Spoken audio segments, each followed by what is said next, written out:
cost of living adjustment for Social Security benefits, retirement, disability insurance benefits, supplemental security income benefits, widows benefits, auxiliary benefits, disabled adult child benefits. These are the states that boosted your cost of living adjustment. They rocketed it up because they had the absolute worst inflation. Now, I've spent hours calculating each and every state into an Excel sheet to figure out essentially where each state would be. I'm going to do a video. I'm going to record them all so that you can see exactly where your state stands against all of these different states. Howdy, guys in the chat.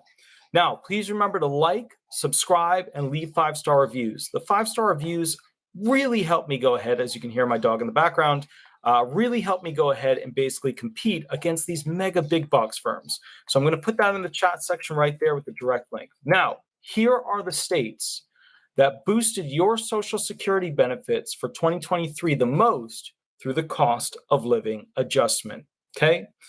State number 1, the absolute worst. The number 1 is not what I thought it was going to be. I thought it was going to be the District of Columbia. It's not. The District of Columbia is famous for being one of the most poorly run, out-of-this-world inflation places in America.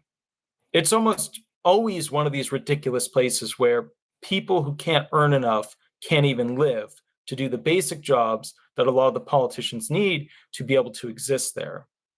First state on our list, Hawaii. That makes sense, right? Because it's an island nation, everything's got to be brought there, etc. They ended up with, now remember, the federal standard that we're expecting is an 8.7. We're expecting an 8.7 federal COLA. Well, if we go by the metrics here, this state would have been a 13, and this is based off of their math, which I think is wrong. The way they calculate it, I want to make something very clear. The way they calculate your COLA is wrong. Based on their math, Hawaii comes out to a 13.96. Again, a 13.96, which is just out of this world. The District of Columbia is not second. Massachusetts is actually second at an 11.44. Again, an 11.44. The next one on that list, actually, number 2 is New York at 11.48.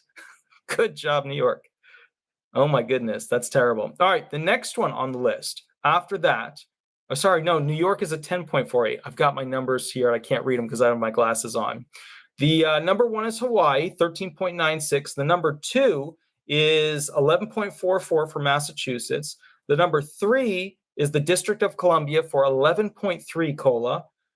Number 4 is California with an 11.06. And then I guess this makes sense. Number 5 is Alaska. Alaska had an 11, just a straight 11 for the COLA increase. Now, I want to explain something very, very, very important here. And yes, guys, please subscribe to the channel. We get over 500,000 views every 28 days, but we have very, very, very few subscribers, which means great content, but people just don't click the button.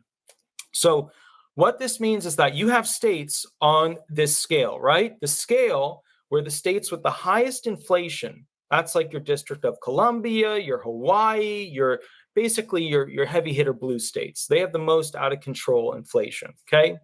And then you have, your red states down here, which are kind of your backwoodsy states. These have your least amount of inflation. These guys boost significantly your cost of living adjustment on the federal level because they take all of this into consideration, right? These guys down here with the smallest inflation get the largest benefit because you get the largest increase to these people who have to spend less the next year. But these guys over here, they get the least increase or the least benefit. And the reason why is they had a massive, massive inflation that went up, which means that they need a heck of a lot more money in California, New York, Hawaii, District of Columbia to be able to buy things the next year. So when they take the whole federal review of it and they say, okay, well, where are we going to put this thing? Where are we going to put it in the scale? What they're looking at is basically the difference between Hawaii at 13.96 cost of living adjustment to Mississippi, which is a 7.43. So Mississippi, obviously kind of your backwoodsy kind of state. But the bottom line is Mississippians, they get the best benefit from this COLA increase. Hawaiians get the absolute worst. Hawaii is in large part a massive, massive state when it comes to essentially people living on benefits. A large population there, specifically of the original Hawaiians that were there, like genetic Hawaiians. These individuals, a lot of them are on disability benefits, retirement benefits, etc. They keep getting a significantly smaller amount each year and going farther and farther into poverty as a result of the federal government not accurately splitting up the cost of living adjustment by state that you live in, and also undercalculating it by picking and choosing what months they want and what categories they want. As a result of that, Hawaiians are struggling and in deep, deep depression and poverty like never before.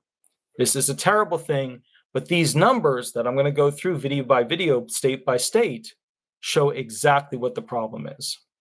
I hope you guys are starting to see why there's some problems with America, specifically when it comes to disability benefits. Now, when they came out with the metric that from the year 2000 to 2020, so 20 years later, people lost 40% of the value of their disability benefits and retirement benefits. Then you add on the 2 years of Biden, where he took out $5 trillion each year. Now it looks like about 50% of your benefits have decreased in worth as a result of inflation and a cost of living adjustment not being high enough, not being an accurate number. So now people in 2000 lived with twice the benefits that you guys live with nowadays. Think about that. That's important. That's a big thing. And this happened as a result of having politicians who don't know the systems, don't care about the systems. There's no education in our academia model for younger people to learn about these systems. And we result in basically the retired and the disabled putting their faith and their hope on AARP and things like that. And they're just not having enough firepower to get the politicians to make changes that are needed. One day, I may not be doing this law firm. I might be a politician writing the bills specifically to get these numbers fixed. Because at this point, here's the problem. We aren't doing this with our level and standard of living in America. We're doing this. We have less money. We're making less money. The products are more expensive. Everything's more expensive, and people are having more difficulty getting from point A to point B because of the cost of transportation. I want to make this clear, and I hope you understand it. I want you guys to have a fair shot at the American dream. I've seen these other extreme left videos about like the American dream has never been there, it's never existed, it's dead, blah, blah, blah. The American dream exists with every single person that lives in America, whether they're a citizen, naturalized, or not at all. And the reason why is that I came here because I have Jewish heritage. My people, obviously living in Europe during World War II, was a terrible idea. So I come from the Ashkenazi Jews, which left, Europe, specifically the Ukraine and Austrian area, to come over here because obviously I would have been enslaved and murdered. With that said, I think it's important that you guys understand the basics. America is the coolest, super duperest country that there is. It's absolutely amazing. Think about it. Do you think China's better? Do you think Russia's better? No. But people also are forgetting what freedoms they have or don't know what they have. They're ignorant to it. They don't really care. They don't want to have to learn. And as a result, we keep getting farther and farther away from what the original fathers that created this Constitution wanted. Does the Constitution need some updating? Yeah, of course. Of course. You make a contract, you got to update it. Things change. But it is imperative for you to understand the basics. I'm going to be doing more on constitutional law with this channel to show people what rights they have. Some of you are going to be flabbergasted by what you actually have a right to that they can't take away from you. If this channel teaches you one thing, I'm happy. We're going to go through state by state. You're going to know all the things that happened for each analysis. Specifically, we'll be focusing on the index, groceries, housing, utilities, transportation, health, and miscellaneous. I'll catch you guys a little bit later. Have an absolutely wonderful night. Please remember, if you like this channel, if this channel gives you information that you find useful, if you're currently receiving benefits, awesome. If you're not receiving disability benefits and you'd like to hire a law firm, obviously I'm a disability attorney. My law firm is now working on its 10th year.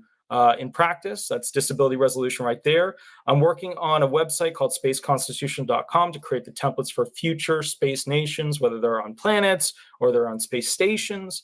We're going to fix this so that people have an America style of freedom to move into when they go into space. That's the main goal here. All right. I'll catch you a little bit later. Please remember to leave a 5-star review. And then my question to you guys is, do you feel that these states, District of Columbia, Hawaii, Massachusetts, California, New York, Alaska, Maryland, Oregon, do you feel that these states represent high inflation? And do you feel that there's things that they're doing that they could do to reduce the extreme inflation that's occurring? Because the people who receive benefits, they get screwed over the most when there's high inflation. I'll catch you a little bit later. You have a wonderful day, and we'll go from there. Thanks so much, guys. Bye-bye, guys. Bye-bye.